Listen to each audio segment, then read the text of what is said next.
hyperbolic geometry, there's a few different surfaces that satisfy the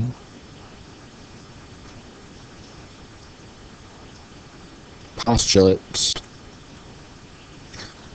This is an example of a disk, the Poincare disk. With the Poincare disk, it's the internal area of a circle. A line extends from one end of the circle to the other end there, and the line has to be perpendicular to the edges. There's different hyperbolic geometries that don't require it to be perpendicular, but we can draw a line that extends from one side to the other, and in both cases these endpoints are at the ends of the disk is perpendicular to the edge of the disk.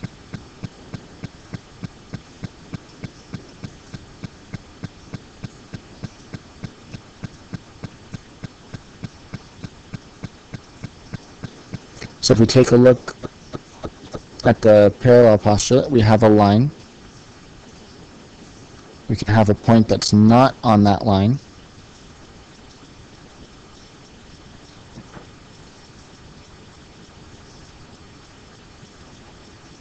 And we can draw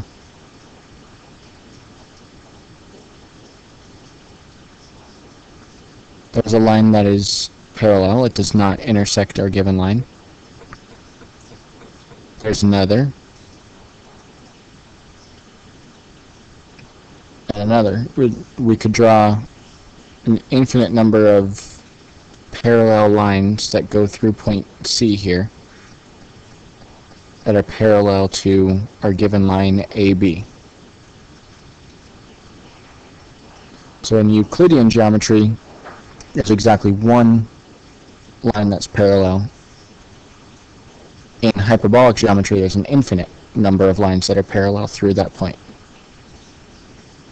Specifically for hyperbolic geometry, it just states that there's at least two parallel lines through that point.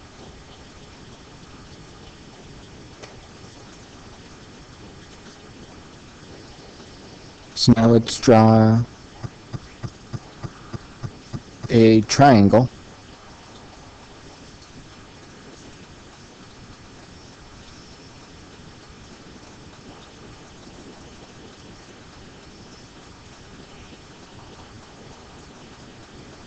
So here we have a triangle, and you can see that all three angles are acute. And we can move the points around.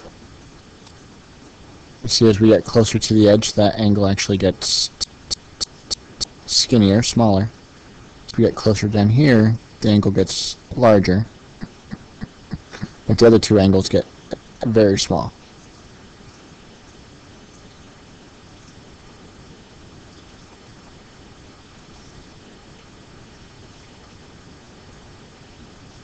So let's measure the angles.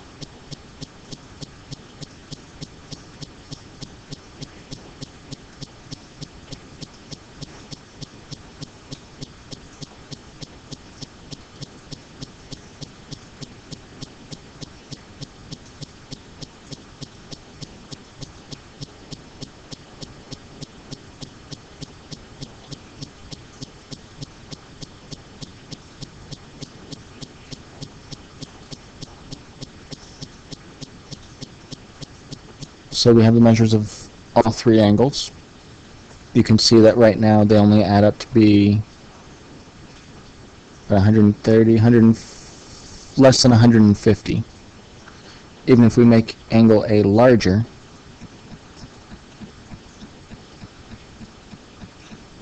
the other two angles get skinnier, and we're still only about 170, not even 170, about 165. In hyperbolic geometry, the sum of the angles of a triangle is always less than 180 degrees.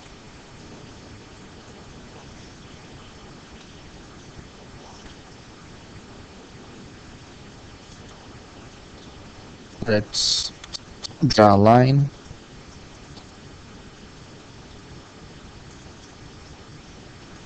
And the perpendicular.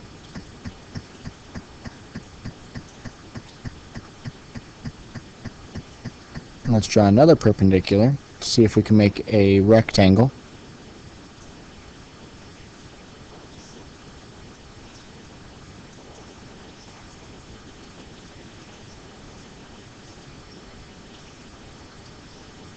So here we have two right angles. We would have to be able to connect these two lines such that we have perpendicular to both in order to make a rectangle.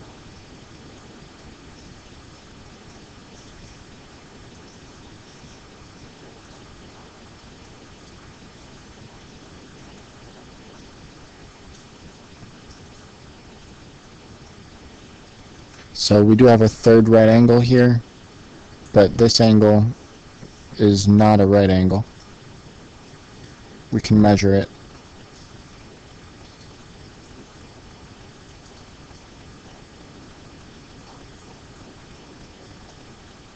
Let's first need the intersection. So we can measure the angle DFA. It's only 32 degrees. So you can then move these points around, see if we can make, we're getting closer to 90 as I move C closer. Maybe if I move D closer as well.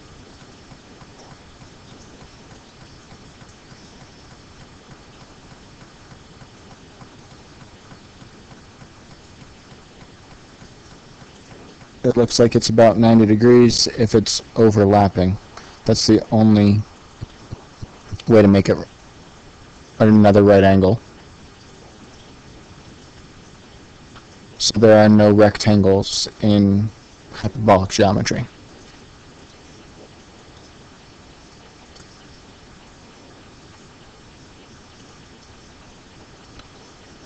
So let's draw another line.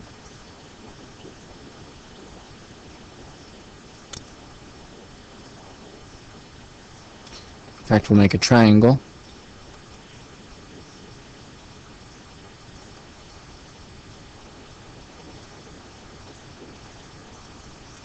And we'll measure that triangle. So we have the lengths and the angles. The angle sums 75 degrees in this case. We can move the points around, but if we were to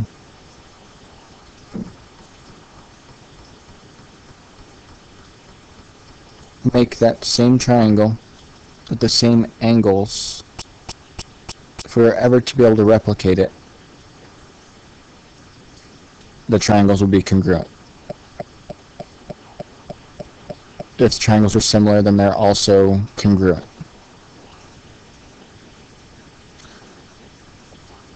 I've tried to show a few basic properties of geometry in the Poincare disk. I would highly recommend that you go into the app and check it out as well.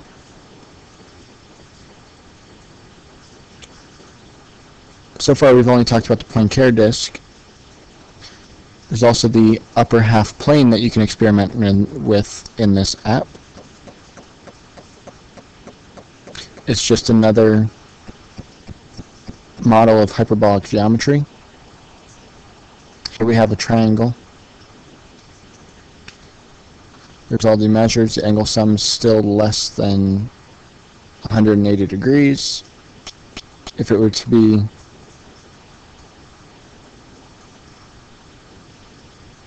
if we were to make a similar triangle, the triangles would have to be congruent.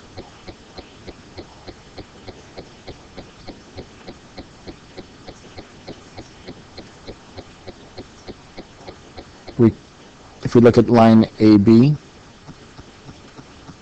there's point D. I can make a parallel line.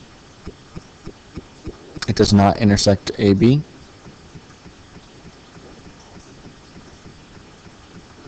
But also through point D, I can make another.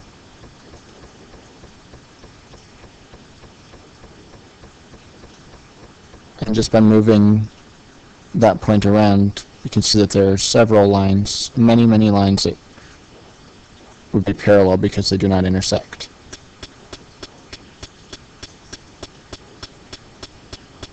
Those are intersecting, those are not parallel. But as long as I stay in this region, the lines are parallel. They do not intersect.